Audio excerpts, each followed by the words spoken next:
Hello.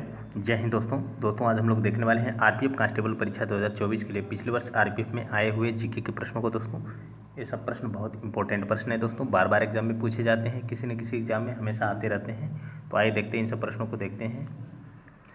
Rovers cup का संबंध किस खेल से है? रोवर्स कप किस खेल से संबंधित है? Tennis, hockey, football, badminton. तो इसका आंसर क्या होगा दोस्तों? तो इसका आंसर होगा ऑप्शन नंबर सी, फुटबॉल से। अगला प्रश्न है, पश्चिम बंगाल किस देश के साथ अपनी सबसे लंबी सीमा साझा करता है?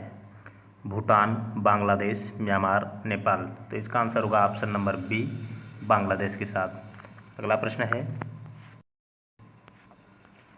भारत में प्रतिवर्ष राष्ट्रीय बालिका दिवस कब मनाया जाता है? भारत में प्रतिवर्ष राष्ट्रीय बालिका दिवस कब मनाया जाता है?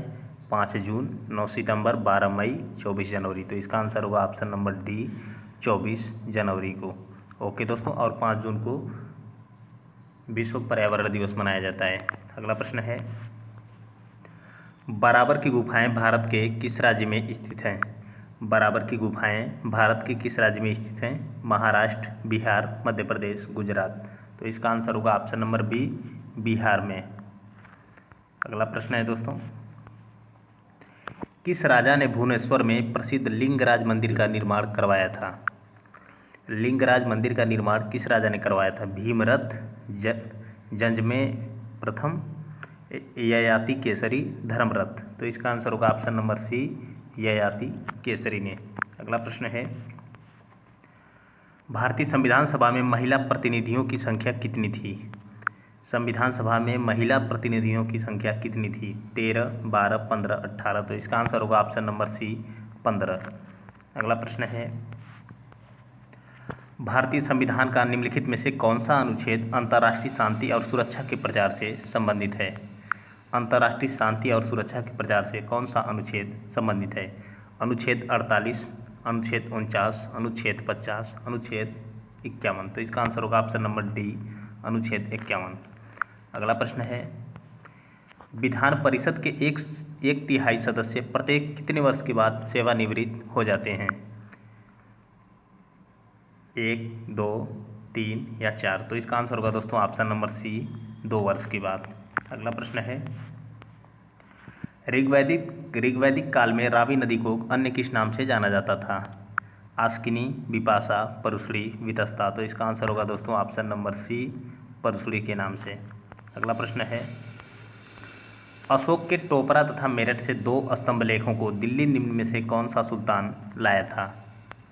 अकबर, मोहम्मद बिन तुगलक, फिरोज शाह तुगलक, गयासुद्दीन तुगलक। तो इसका आंसर होगा दोस्तों option number C, Firoz Shah Tughlaq ने अशोक के टोपरा तथा मेरठ से 2 स्तंभों को लेकर दिल्ली में आया था। अगला प्रश्न है, अंग्रेजों ने अवध पर कुशासन का आरोप लगाकर किस वर्ष ब्रिटिश साम्राज्य में अवध को मिला लिया था?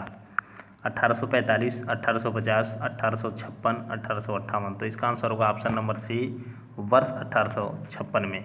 अगला प्रश्न है दोस्तों, निम्नलिखित में से कौन भारतीय राष्ट्रीय कांग्रेस के गठन के समय भारत का वायसराय था? Lord Ripon, lord Lytton, lord Dufferin, lord Mayo. तो इसका आंसर होगा option number C, lord Dufferin. और दोस्तों, भारतीय राष्ट्रीय कांग्रेस की स्थापना कब हुई थी? तो वर्ष 1885 में मुंबई में हुई थी। मुंबई के गोकुलदास तेजपाल संस्कृत महाविद्यालय में इसकी स्थापना हुई थी। इसकी स्थापना के समय प्रथम अध्यक्ष किसे बनाया गया? तो व्योमेश चंद्र बनर्जी को। ओके दोस्तों, अगला प्रश्न है, अब भारतीय राष्ट्रीय कांग्रेस की स्थापना किसने की थी? एओ ह्यूम, इनका पूरा नाम है एलन ऑक्टेवियम ह्यूम। ओके दोस्तों, अगला प्रश्न है, निम्नलिखित में से कौन सी फसल खरीफ की फसल है? चना, कपास, गेहूं, सरसों। तो इसका आंसर होगा ऑप्शन नंबर बी, कपास। और चना, गेहूं, सरसों कौन सी फसल है? तो रबी की फसलें हैं। ओके दोस्तों, और कपास का सबसे ज़्यादा उत्पादक भारतीय राज्य कौन सा है? तो गुजरात है। ओके दोस्तों, अगला प्रश्न है, और कपास की खेती के लिए कौन सी मिट्टी सर्वाधिक उपयुक्त होती है दोस्तों?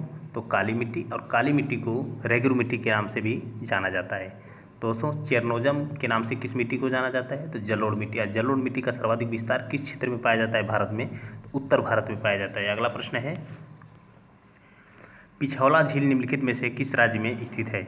बिहार, उत्तर प्रदेश, राजस्थान, महाराष्ट्र। तो इसका आंसर होगा option number D, Rajasthan. Okay दोस्तों राजस्थान की सभी झीलें याद करने के लिए आपको एक ट्रिक बताते हैं, इसे सभी झीलें याद कर लेंगे आप। इसका ट्रिक है डीपी को जरा फंसा लो, डीपी को जरा फंसा लो। डी से डिडवाना झील, पी से पिछौला झील, को इसमें साइलेंट है। जरा, ज से जयसमंद, रा से राजसमंद झील, लो से लुरकस झील, फसा से फतेह सागर और सांभर झील। ओके दोस्तों, ये सभी झीलें जो है राजस्थान की झीलें हैं। अगला प्रश्न है, गुरु शिखर पर्वत चोटी किस पर्वत श्रृंखला पर स्थित है? गुरु शिखर पर्वत चोटी किस पर्वत श्रृंखला पर स्थित है? काराकोरम, विंध्य पर्वत, सतपुड़ा, अरावली। तो इसका आंसर होगा option number D, Aravalli. Aravalli पर्वत किस राज्य में स्थित है दोस्तों? तो राजस्थान में। ओके दोस्तों इसी प्रकार की वीडियो पाने के लिए चैनल को सब्सक्राइब कर ले दोस्तों। जय हिंद।